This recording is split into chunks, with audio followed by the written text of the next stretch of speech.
అప్పుల బాధలు వెంటాడుతున్నాయా? అయితే 6 జేవిఆర్ వారి జాతిరత్నాలు ధరించండి. హాయ్, వెల్కమ్ టు మనం టీవీ. నేను మీ మనోజ్. ఏపీలో లిక్కర్ స్కామ్ రోజుకు మలుపు తిరుగుతుంది. సో ఇలాంటి నేపథ్యంలో ఇప్పుడు వెంకటేష్ నాయుడు చాలా అతి సామాన్యుడి నుంచి ఇవాళ చార్టెడ్ ఫ్లైట్లో నోట్ల కట్టలు లెక్కబెట్టే ఒక వీడియో చాలా వైరల్ అవుతుంది. సో ఇప్పుడు కట్ చేస్తే వైసీపీ నాయకులే ఆయన్ని చూసి అసూయపడే పరిస్థితి అనమాట. ఆ ప్లేస్లో మనం ఎందుకు లేము, మనం ఎందుకు ఇలా గడిచిన 5 ఏళ్లలో మనం ఎందుకు ఉండలేకపోయాం అనే ఒక ఆవేదన వైసీపీ నాయకులు కనిపిస్తుంది. సో ఇలాంటి నేపథ్యంలో ఒక రకంగా వెంకటేష్ నాయుడు జగన్ని గట్టిగా ఇరికించాడా? నెక్స్ట్ ఇప్పటికే పెద్దిరెడ్డి విచారణలో జగన్ పేరు పలుమార్లు ప్రస్తావించిన సిట్ అధికారులు కావచ్చు, వీళ్ళు మిథున్ రెడ్డి కావచ్చు, ఇప్పుడు మళ్ళీ వెంకటేష్ నాయుడిని కనుక గట్టిగా విచారిస్తే మళ్ళీ జగన్ పేరు వచ్చే అవకాశం ఉందా? సో అరెస్ట్ జరిగే అవకాశం ఉందా? మనతో మాట్లాడడానికి ప్రముఖ పొలిటికల్ అనలిస్ట్ డివి శ్రీనివాస్ గారు ఉన్నారు. ఆయనతో మాట్లాడదాం. నమస్కారం అండి. నమస్తే సార్, ఇప్పుడు వెంకటేష్ నాయుడు గట్టిగా చాలా మందిని ఇరికించే అవకాశం ఉంది. ప్రధానంగా జగన్ని ఇరికిస్తే గనక ఇక ఇప్పటికే మిథున్ రెడ్డి విచారణలో జగన్ ప్రస్తావన వచ్చింది కాబట్టి వెంకటేష్ నాయుడు ప్రస్తావనలో కూడా జగన్ ప్రస్తావన వస్తే ఇక అరెస్ట్ అవ్వడం ఖాయం, ఎవరు ఆపడానికి ఇది లేదు అనేది జరుగుతున్న వాదన. జగన్ ఇరికిచ్చేదేముంది? జగనే వీళ్ళందరినీ ఇరికిచ్చాడు. మీరేమన్నారు? వెంకటేష్ నాయుడు ప్లేస్లో మేము ఎందుకు లేమని బాధపడుతున్నారంటే జైల్లో లేమనా? అంటే అంత ఇప్పుడు ఆయన ఒక సామాన్యుడి స్టేజ్ నుంచి జైల్లో లేమని బాధపడాలా? వెంకటేష్ నాయుడికి వచ్చినటువంటి ఈ పరిస్థితి చూసి ఇవాళ ఆ పరిస్థితి ఎవరు కోరుకుంటారు? ఇప్పుడు ఇదేంటంటే లిక్కర్ కేసు, ఈ మద్యం కుంభకోణం, ఇది కేవలం అవినీతి కుంభకోణం కాదు, ఇది ఒక హత్యాకాండ. మనం చెప్తోంది అదే. ఏది 1,00,000 మంది పైన చనిపోయారు. వీళ్ళు అమ్మింది మద్యం కాదు, అది స్లో పాయిజన్. అది తాగి 35 లక్షల మంది లివర్ చెడిపోయింది, కిడ్నీస్ చెడిపోయినాయి అని రిపోర్టులు చెప్తుంటే వీళ్ళని ఎవరు ఇంకా క్షమిస్తారు? ఇవాళ వెంకటేష్ నాయుడు వీడియోల గురించి మీరు మాట్లాడారు. ఏంటి అసలు అతను ఏదో అసలు అట్లా కూడా డబ్బుల కట్టలు లెక్కేస్తారని మనకు తెలియదు. అతను ఏదో అది అసలు మెషిన్ కాదు. అతనేంటి జాన్ వేస్తున్నాడు, బెత్తేస్తున్నాడు, లేకపోతే అంగుళాలు లెక్కేస్తున్నాడు, 5 లక్షలు అంటున్నాడు, లేకపోతే 4 కోట్లు అంటున్నాడు, మొత్తం టోటల్ 5 కోట్లు అన్నాడు. మిషన్ లేదు, పోనీ చేతితో లెక్క పెట్టింది కాదు. అసలు ఏదో జానా బెత్తే లెక్కేసి 5 కోట్లు అన్నాడంటే అది మామూలు వ్యక్తి. ఇప్పుడు అతను బుగ్గకారు, ఆ వీడియోల్లో ఆ ఫోటోల్లో చూస్తుంటే బుగ్గ కారు వాడటానికి అతను ఏంటి, ఏ పోస్టు? వెంకటేష్ నాయుడే ఆంధ్రప్రదేశ్ ప్రభుత్వానికి చీఫ్ విప్ ఆ కాలంలో. జగన్మోహన్ రెడ్డి సీఎంగా ఇతనే ఒక డిఫాక్టో చీఫ్ విప్. ఆ బుగ్గ కారు చెవిరెడ్డి భాస్కర్ రెడ్డిదా? ఆ బుగ్గ కారు జగన్మోహన్ రెడ్డిదా? ఆ బుగ్గ కారు ధనుంజయ రెడ్డిదా? అంటే ఇతను అసలు ప్రభుత్వాన్నే ఏలేడా?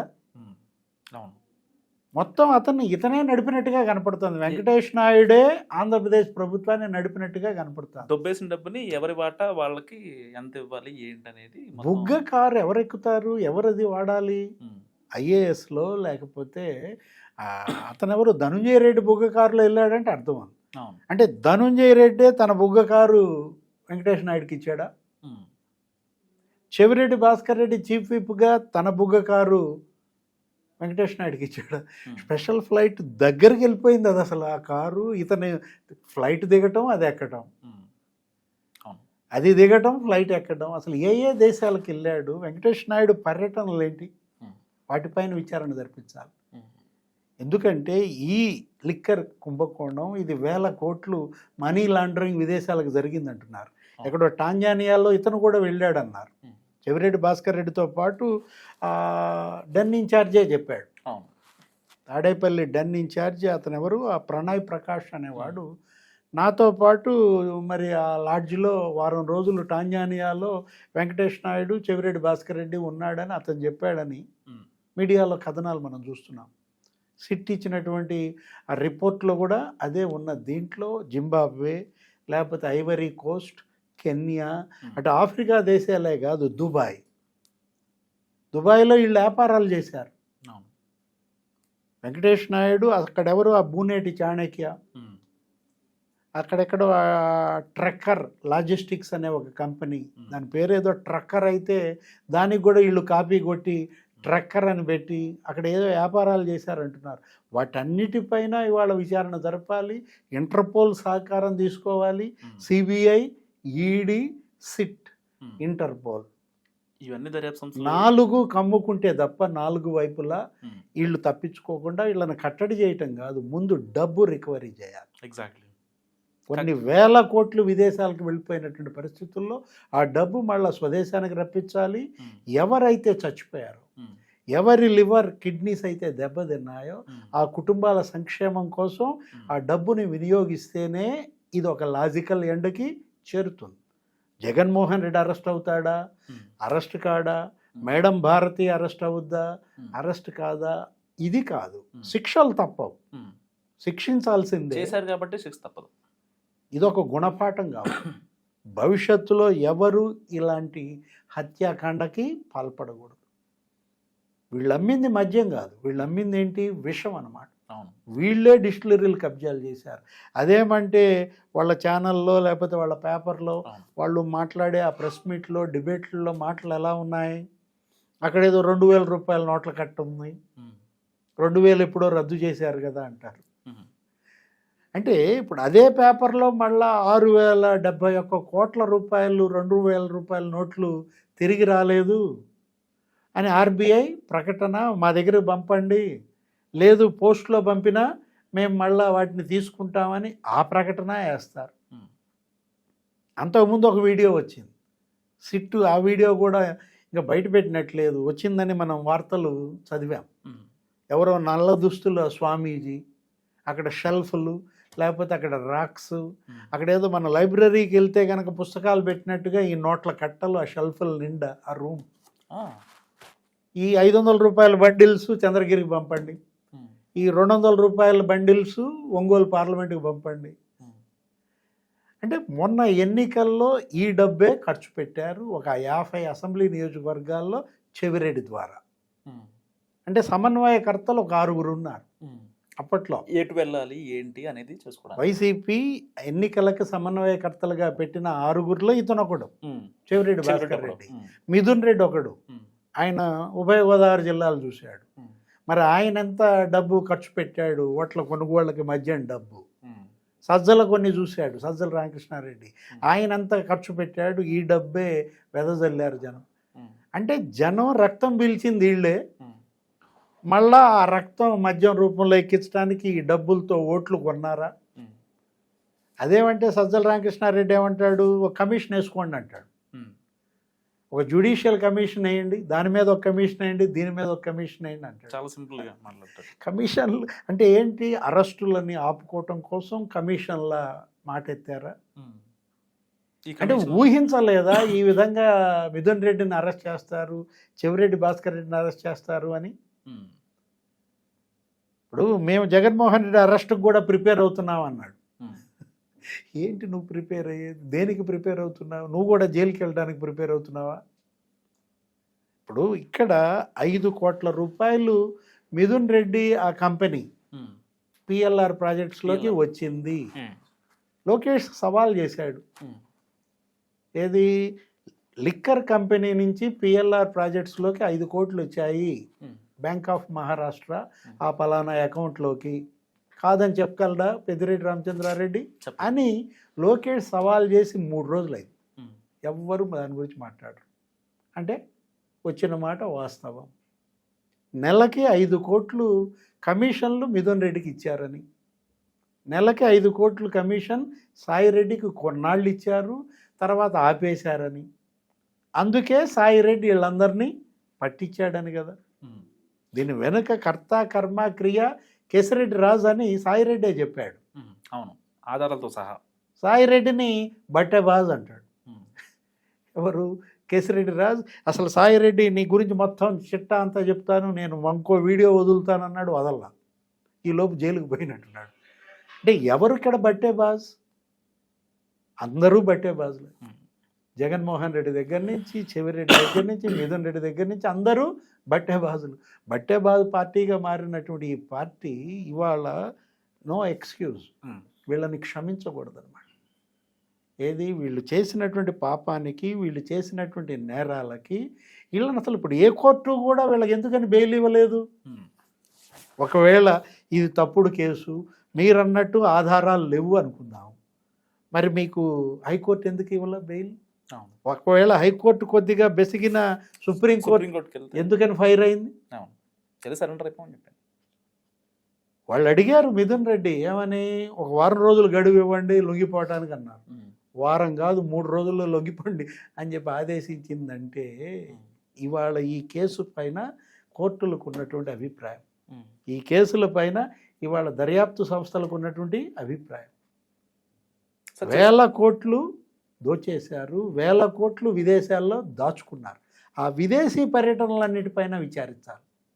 జగన్మోహన్ రెడ్డి లండన్ పర్యటనలో వెంకటేష్ నాయుడు కూడా వెళ్ళాడు అంటున్నారు. ఇప్పుడు ఆ స్పెషల్ ఫ్లైట్లో ఆయన వీడియోలు, ఆ స్పెషల్ ఫ్లైట్ ఎక్కడికి వెళ్ళింది, దాంట్లో హీరోయిన్ ఎందుకుంది, తమన్నా ఫోటో కూడా ఏదో కనపడతా. అంటే ఈ తమన్నాతో కూడా ఒక సినిమా తీయాలనుకున్నారా? అందుకే ఆమెని షూటింగ్ ప్లేసులకు తీసుకెళ్లారా? ఆ సినిమాల పైన కూడా లోతైన విచారణ జరపాలి. కేశిరెడ్డి రాజు నిర్మాతగా, అతనే కథకుడిగా, అతనే స్టోరీ, అతనే స్క్రీన్ ప్లే, ఏదో సినిమా తీశాడు స్పై, ఈడీ క్రియేషన్స్ ఏదో, తర్వాత సుమంత్తో కూడా ఇంకో సినిమా తీసినట్టున్నాడు.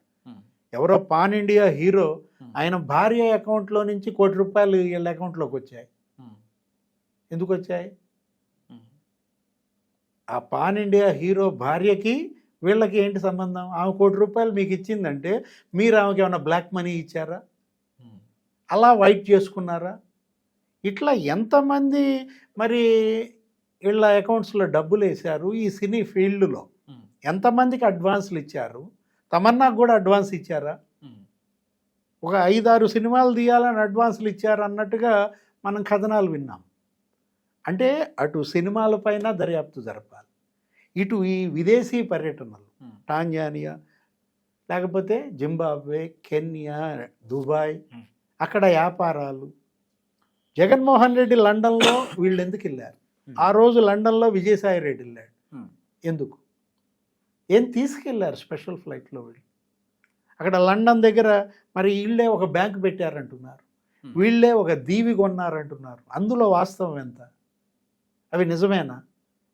వెంకటేష్ నాయుడు లండన్ ఎందుకు వెళ్ళాడు? జగన్మోహన్ రెడ్డితో పాటుగా వెళ్ళాడా, విడిగా వెళ్ళి కలిశారా? అప్పుడు పొన్నవోలు సుధాకర్ రెడ్డి కూడా లండన్లో ఉన్నారన్నారు. ఆయన వీడియో కూడా మధ్య అప్పట్లో బయటకు వచ్చింది. ఎన్నికలకు ముందు ఆయన ఏదో కన్నీళ్లు పెట్టుకుంటా మనమందరం జగన్మోహన్ రెడ్డికి అండగా ఉండాలి అని ఆయన ఏదో మీరు రావాలి హైదరాబాద్, మీ అందరికి ఒక పెద్ద దావత్ ఇస్తా. అంటే వీళ్ళందరి విదేశీ పర్యటనలు జగన్మోహన్ రెడ్డి ఈ చుట్టూ లింకులే కాదు, అసలు ఆ టీటీడీ సెట్టింగ్ వేశారు జగన్మోహన్ రెడ్డి ఇంట్లో. అది సంక్రాంతి సంబరాలు ఏదో జరుపుతూ అప్పుడు వెంకటేష్ నాయుడు జగన్మోహన్ రెడ్డి ఫోటోలు, లేకపోతే చెవిరెడ్డి భాస్కర్ రెడ్డి మరి మధ్యలో ఉన్నాడు, విజయసాయి రెడ్డి, వెంకటేష్ నాయుడు, మరి జగన్మోహన్ రెడ్డి ఫోటోలు. అసలు వెంకటేష్ నాయుడుకి ధనుంజయ రెడ్డికి ఏంటి సంబంధం? ఎందుకంటే ధనుంజయ రెడ్డి మరి అతను ఏంటి వెంకటేష్ నాయుడిని కలిశాడని, ఆయన ఐఏఎస్, ఆయన సీఎంఓ సెక్రటరీగా ఉన్నాడు, అతనికిను మరి ఇతనికి ఏంటి సంబంధం? వెంకటేష్ నాయుడు నువ్వు మీరిద్దరు ఫోన్లు, మీ టవర్ లొకేషన్లు పెద్దమ్మ గుడి దగ్గర ఉన్నాయని, లేకపోతే Jubilee international centre, Jubilee hills అక్కడ ఉన్నాయని.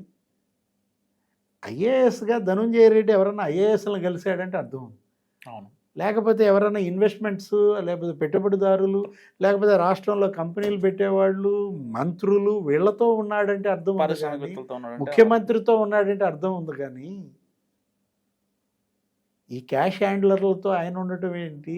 ఆ బాలాజీ గోయిందప్ప అసలు అతనేంటి? అతను అసలు భారతీ సిమెంట్స్లోనే వీళ్ళతో మీటింగులు, వెంకటేష్ నాయుడుతో బాలాజీ గోయిందప్ప ఎక్కడెక్కడ ఆ పరిచయాలు, ఎక్కడెక్కడ ఆ లావాదేవీలు, ఇవన్నీ ఇంకా లోతైన విచారణ జరపాలి. ఇప్పటిదాకా సిట్టు తీసుకొచ్చింది కేవలం పావలాయే బయట పెట్టింది, ఇంకా 30 బయట పెట్టాలి. అంటే కొంతే బయటకు వచ్చింది, ఇంకా తవ్వాల్సింది కొండంత ఉందన్నమాట. సార్ ఫైనల్గా ఒక క్వశ్చన్, మిథున్ రెడ్డి అరెస్ట్ అయిన తర్వాత పెద్దిరెడ్డి ఏదో తూతూ మంత్రంగానే మాట్లాడుతున్నాడు తప్ప ఆ ఆవేదన అనేది ఆయనలో కనిపించట్లేదు.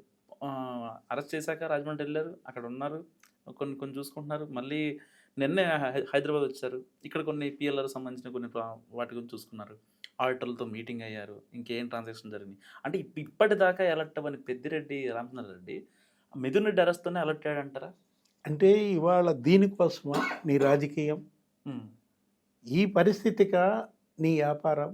ఉమ్, పెద్దిరెడ్డి రామచంద్రారెడ్డి గతంలో ఏది అటు రాజశేఖర రెడ్డితో కలిసి పనిచేశాడు, ఉమ్, కిరణ్ కుమార్ రెడ్డి లేకపోతే రోషయ్య వీళ్ళందరితో కలిసి పనిచేశాడు. ఇవాళది కాదు ఆయన రాజకీయం. 9 సార్లు పోటీ చేశాడు, 7 సార్లు 6 సార్లు గెలిచాడు, ఉమ్, మంత్రిగా పనిచేసినాడు. ఏం సాధించావు? అవును. చివరికి కొడుకు జైలు పాలు. ఉమ్, అంటే ఇవాళ నిర్వేదమా లేకపోతే ఒక రకమైన వైరాగ్యమా? ఇప్పుడు వాళ్ళ తమ్ముడో ఎవరో మాట్లాడాడు, కక్ష సాధిస్తున్నారు మా మీద అంటాడు. ఉమ్, ఏంటి ఇందులో కక్ష? ఉమ్, మీరు జనం మీద కక్ష సాధించారు. ఉమ్, అసలు మీకు ఎందుకు ఈ మద్యం వ్యాపారం? దాంట్లో ఏలెందుకు పెట్టాడు మెన్న? ఇప్పుడు ఇన్నాళ్ళు మీ నాన్న నిర్మించుకున్నటువంటి కోట మీరే కూలగొట్టుకున్నారు. అవును.